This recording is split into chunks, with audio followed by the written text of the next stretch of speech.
But is a person homeless if they choose to live on the sidewalk? Full disclosure attended the panel discussion on Skid Row hosted by the Manhattan Institute. The focus of the panel was the Safer City Initiative, an aggressive law enforcement program designed to clean up LA's Skid Row. But the issue that whipped up the debate was when the representatives of housing developers advocated special needs housing for vagrants.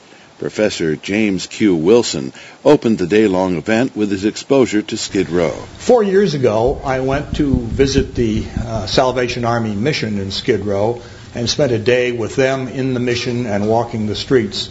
And I was struck by how massive the problem of the homeless had become.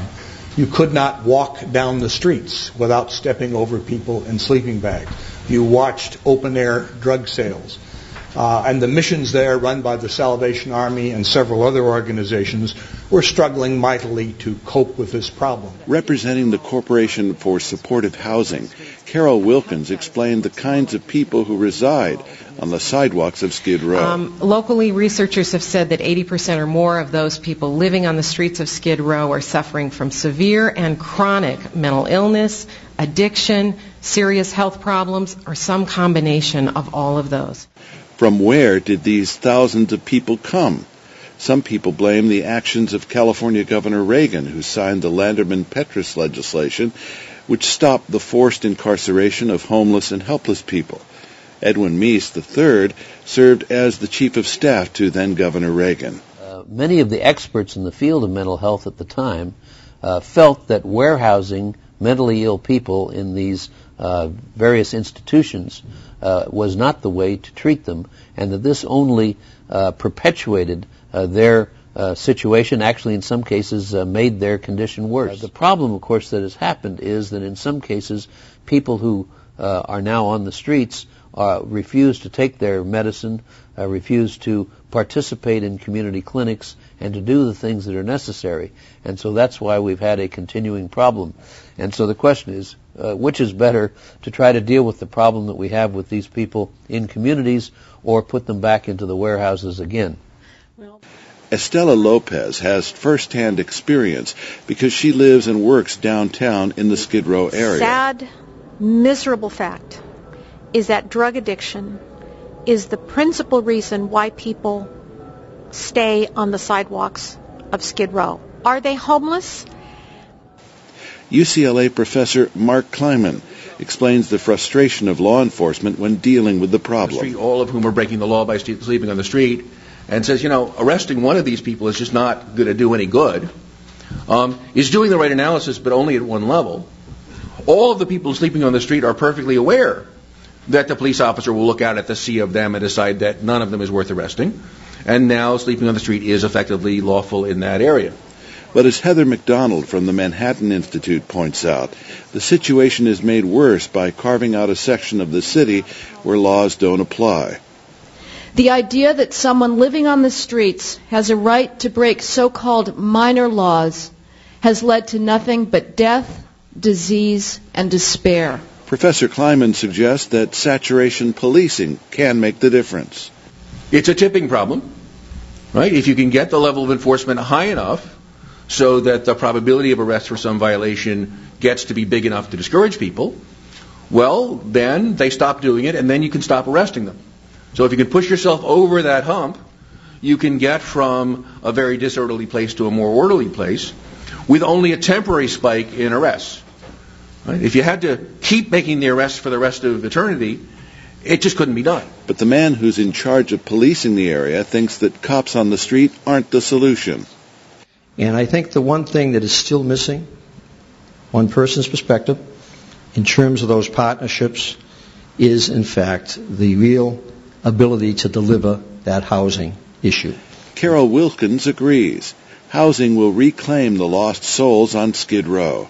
Well, I think as Chief Bratton said, policing is one form of medicine, kind of one form of intervention, but it won't solve the problem alone. And the key is to provide housing. The only way to get people who are chronically homeless, who have serious mental health problems, serious disabilities, often long-term addictions, the only way to get those folks off the streets for good and not in that revolving door between the streets and jail is to offer them housing with the kinds of support services that help them achieve stability. Heather MacDonald disagrees completely. No, I think that the advocates continue to mischaracterize the so-called homeless problem as one of housing, whereas in fact it is a combination of mental illness and drug addiction and alcohol addiction that lead to then behavioral problems. And the advocates have seized on this as to advocate for the right to housing, and that's a completely different agenda.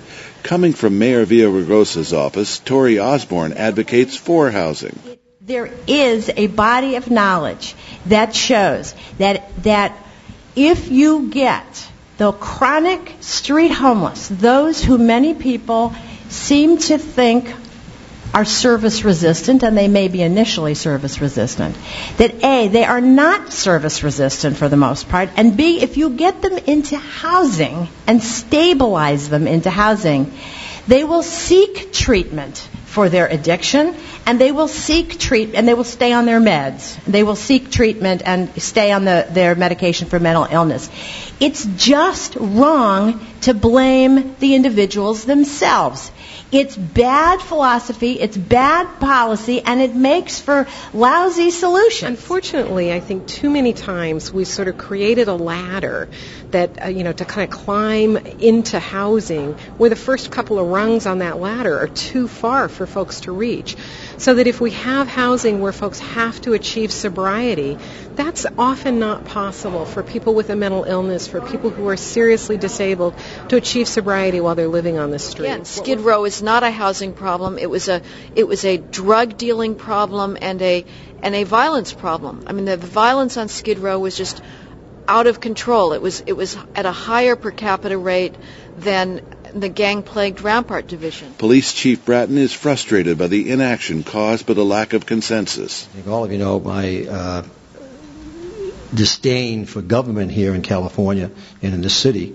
It is an incredible abyss of things not happening.